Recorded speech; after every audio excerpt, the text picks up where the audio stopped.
صل على محمد وآل محمد.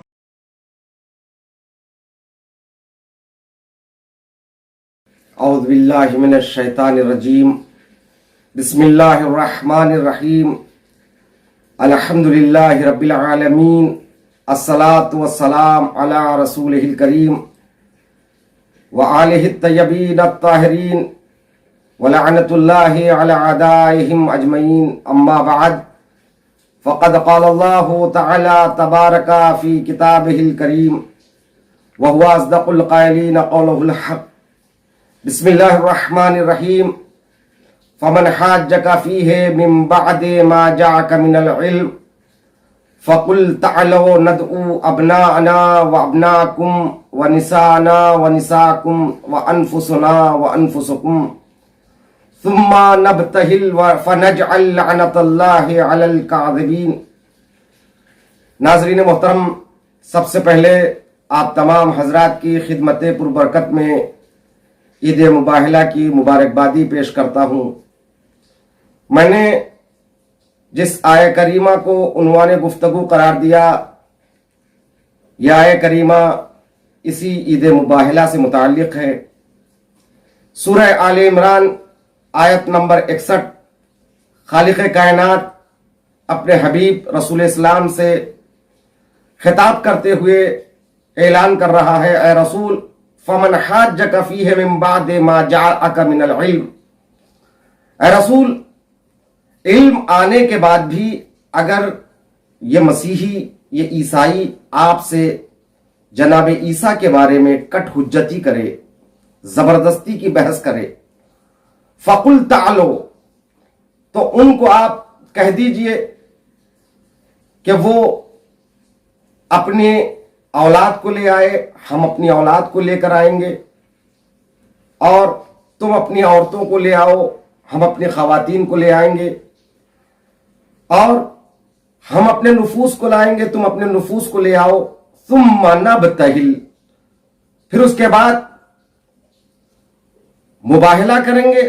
فنجعل لعنۃ اللہ علی الکاذبین، اور جو جھوٹے ہوں گے ان پر اللہ کی لعنت ہم بھیجیں گے. واقع مباہلہ یہ ہے، رسول اسلام نجران جو یمن کے پاس، یمن ہی میں پہاڑیوں میں ایک چھوٹا سا شہر آباد ہے جہاں پر عیسائی آباد تھے، وہاں پر رسول اسلام نے پیغام الہی کو بھیجا، دعوت اسلام دی. اس کے جواب میں ان لوگوں نے 60 آدمی کا ایک گروہ بنایا. بنانے کے بعد اس میں 10 بڑے عالم تھے اور 10 میں 3 بہت بڑے تھے. ان 60 آدمیوں کا، مسیحیوں کا ایک گروپ مدینے آتا ہے، اور مدینے آنے کے بعد رسول اسلام کی خدمت میں آتے ہیں. رسول اسلام کی خدمت میں آنے کے بعد رسول اسلام سے بحث کرتے ہیں. رسول اسلام سے یہ کہتے ہیں کہ عیسیٰ اللہ کے بیٹے ہیں. رسول انہیں کہتے ہیں کہ دیکھو عیسیٰ پیغمبر ہے، اللہ کے بندے ہیں، اللہ کے بیٹے نہیں ہیں. انہوں نے کہا اگر اللہ کے بیٹے نہیں ہیں تو پھر عیسیٰ کا باپ کون ہے؟ عیسیٰ کا تو کوئی باپ نہیں، اس لیے کہ جناب عیسیٰ مریم کی اولاد ہے، مگر اللہ نے مریم کو بغیر شوہر کے عیسیٰ کو ان کے آغوش میں عطا کیا ہے. تو عیسیٰ کی ماں تو ہے مگر باپ نہیں ہے. لہٰذا یہ کٹ حجتی کر رہے تھے بار بار کہ جناب عیسیٰ کا خدا تو، جناب عیسیٰ کا باپ تو خدا ہے. رسول اسلام بار بار قرآن سے اور انجیل سے ان کو یہ دلیل دے رہے تھے ایسا نہیں ہے. جب پروردگار عالم آدم کو بغیر ماں اور بغیر باپ کے پیدا کر سکتا ہے تو کیا عیسیٰ کو بغیر باپ کے پیدا نہیں کر سکتا؟ وہ اس دلیل کو ماننے کے لیے تیار نہیں تھے. تو عزیزان محترم، جب دونوں گروہ ایک دوسرے کی بات کو قبول کرنے کے لیے آمادہ نہ ہو، تیار نہ ہو، تو اس وقت معاملے کو خدا پر چھوڑ دیا جاتا ہے. مباہلہ بہل سے ہے، بہل کے ماننا ہے چھوڑ دینا. اور عربی میں اونٹنی کا وہ بچہ جو تھوڑا سا بڑا ہو جاتا ہے تو اس کو چھوڑ دیا جاتا ہے, اس کو رسیوں سے آزاد کر دیا جاتا ہے تاکہ وہ آزادی سے ماں کی دودھ کو پی سکے. تو ایسے اونٹنی کے بچے کو عربی میں ابل باہل کہتے ہیں, یعنی وہ اونٹنی کا بچہ جس کو آزاد کر دیا گیا ہو, جس کو چھوڑ دیا گیا ہو. بہل کے معنی ہے چھوڑنا. قرآن کریم کی آیت میں ہے ثم نبتہل, یہ نبتہل ہی سے بہل اور اسی سے مباہلہ لیا گیا ہے. تو عید مباہلہ یعنی جہاں پر کٹ حجتی مسیحی کر رہے تھے, عیسائی کر رہے تھے, رسول اسلام کی دلیلوں کو قبول نہیں کر رہے تھے, تو پروردگار عالم نے رسول کو ایک پیغام دیا, ان سے کہہ دو کہ معاملہ خدا پر چھوڑ دیں. نبتہل, ہم دونوں مل کر, اب نہ تم ہماری بات ماننے کے لیے تیار ہو اور تمہاری بات تو ہم قبول نہیں کر سکتے اس لیے کہ کٹ حجتی کر رہے ہو, کوئی دلیل نہیں دے رہے ہو, تو اب ہوگا کیا, معاملے کو خدا پر چھوڑ دیں گے. نبتہل, اور اس کے بعد ہوگا کیا, فَنَجْعَلْ لَعْنَةَ اللَّهِ عَلَى الْكَاذِبِينَ, اب دعوے میں تم سچے ہو کہ ہم سچے, تم جھوٹے ہو کہ ہم جھوٹے, اب یہ خدا پر چھوڑ دیں گے. جو جھوٹے ہوں گے اس پر اللہ کی لعنت ہوگی. لعنت کوئی گالی نہیں ہے, لعنت یعنی رحمت سے دوری. اگر کسی انسان کی زندگی کا ایک بھی لمحہ رحمت الہی سے خالی ہو, وہ لمحے زندگی لعنتی لمحے زندگی ہے. تو عزیزان محترم, رحمت کا نہ ہونا ہی لعنت ہے. تو لعنت آخرت میں مستحق عذاب ہے. تو لہذا رسول اسلام نے قرآن کی آیت کو ان کے سامنے پیش کیا, ٹھیک ہے تم ہماری بات کو ماننے کے لیے تیار نہیں ہو تو ہم مباہلہ کریں گے ایک مخصوص مقام پر. تم اپنی اولاد کو لے کر آؤ, ہم اپنی اولاد کو لے کر آئیں گے, اور اس کے بعد ہم اپنی عورتوں کو لے کر آئیں گے, تم اپنی عورتوں کو لے کر آؤ, تم اپنے نفوس کو لے آؤ, ہم اپنے نفوس کو لے آئیں گے. جو ہم میں سے جھوٹا ہوگا اس پر اللہ کی لعنت ہوگی. تو اس کے بعد نصارہ نجران یہ وقت مانگتے ہیں, پھر آپس میں میٹنگ کرتے ہیں, اور اس کے بعد جو سب سے بڑا اسقف اعظم تھا, جو ان کا عالم تھا, اس نے یہ طے کیا ایک شرط پر ہم ان سے مباہلہ کریں گے, دیکھیں گے یہ مقام مباہلہ میں, یعنی ایک دوسرے پر لعنت کرنے کے لیے, نفرین کرنے کے لیے, اگر رسول, اگر محمد اولاد کی جگہ اپنی اولاد کو لے آئیں, نفوس کی جگہ اپنے نفوس کو یعنی اپنے اہل خاندان کو لے آئیں, عورتوں کی جگہ اپنی بیٹی کو اپنے خاندان والوں کو لے آئیں گے, تو ہم ان سے مقابلہ نہیں کریں گے, کیونکہ اہل بیت کا مقام یہ جانتے ہیں. ہاں اگر یہ صحابہ کو لائیں گے تو ہم مقابلہ کریں گے. تو اس بات پر مباہلہ طے پایا ہے. جیسی آیت نازل ہوئی اسی ترتیب کے ساتھ رسول اسلام قافلہ لے کر مباہلے میں پہنچتے ہیں.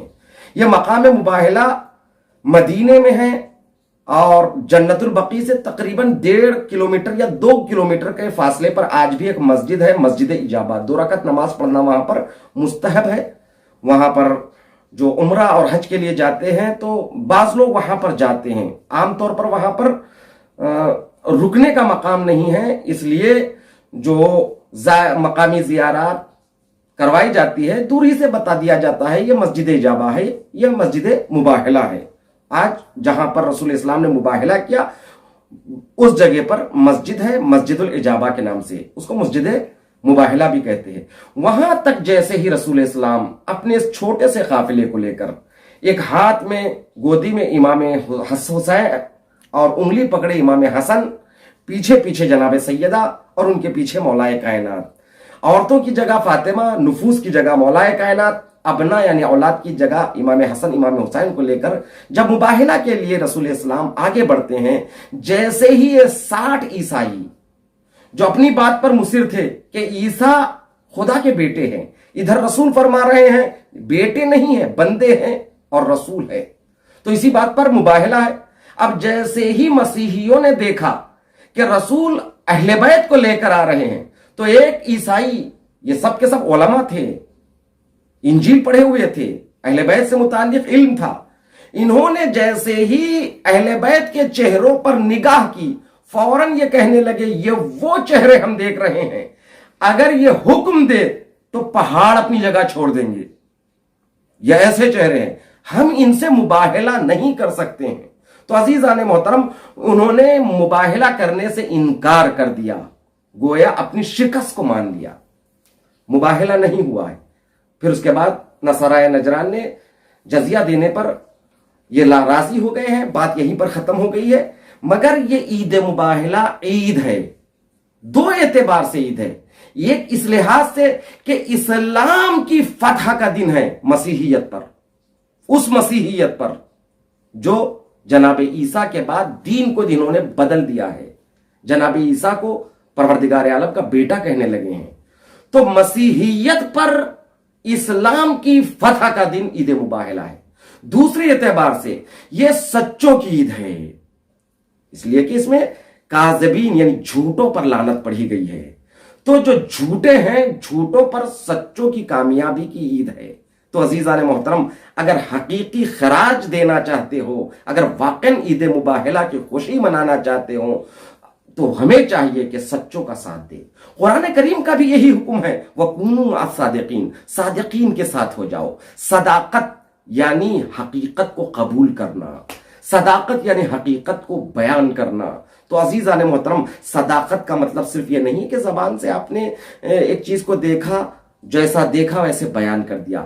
صداقت انسان کے کردار میں ہو، صداقت انسان کے عقیدے میں ہو، صداقت انسان کے اعمال میں ہوں، صداقت انسان کے گفتار میں ہوں، صداقت انسان کے رفتار میں ہوں، صداقت انسان کی زندگی کا حصہ ہو۔ تو عزیزان محترم ہمیشہ سچوں کا ساتھ دینا، اس لیے کہ عید مباہلہ نے ہمیں یہ پیغام دیا ہے، وَكُونُوا مَعَ الصَّادِقِينَ، صادقین کے ساتھ ہو جاؤ۔ اور یہ پیغام ہے جو جھوٹے ہیں ان پر اللہ کی لعنت ہے۔ تو واقعاً آپ اہل بیت کے چاہنے والے ہیں، اگر واقعاً ہم عید مباہلہ منانا چاہتے ہیں تو حق یہ ہے کہ ہم زندگی میں کبھی جھوٹ نہ بولے اور نہ جھوٹوں کا ساتھ دے۔ حقیقت میں یہی ہے، اہل بیت صادقین ہیں۔ اب یہاں پر کاذبین کون ہیں، اتنا جاننے کے لیے اگر قرآن کی آیت نے بتا دیا کہ کاذبین کون ہیں، تاریخ اسلام میں کون کون کاذبین ہیں، اگر اتنا جاننا ہے تو قرآن نے اہل بیت کو صادقین کہا ہے، وَكُونُوا مَعَ الصَّادِقِينَ، صادقین کے ساتھ ہو جاؤ۔ اور وہ صادقین کون ہیں، مباہلہ میں عملی طور پر رسول اسلام نے پنجت پاک کے ساتھ بتا دیا کہ جو کاذبین کے مقابل میں آ رہے ہیں وہ صادقین ہیں۔ اب کائنات میں تاریخ میں جو بھی ان کے مقابل میں آ جائے، چاہے وہ میدان میں ہوں، چاہے وہ کسی دربار میں ہوں، چاہے وہ سقیفہ میں ہوں، چاہے وہ کہیں پر بھی ہو، اگر ان صادقین کے سامنے جو بھی آ جائے وہ کاذب ہے، کذاب ہے، چاہے انہیں روایتیں اور تاریخ کتنا ہی صدیق اور صدیقہ کہہ کر پکارے۔ تو عزیزان محترم بس یہی میسج ہے عید مباہلہ کے، سچوں کے ساتھ ہو جاؤ۔ یہ سچوں کے جشن ہے، یہ صداقت کا جشن ہے۔ واقعاً ہم اہل بیت کے چاہنے والے ہیں تو صداقت سے ہمارا رشتہ ہونا چاہیے۔ والسلام۔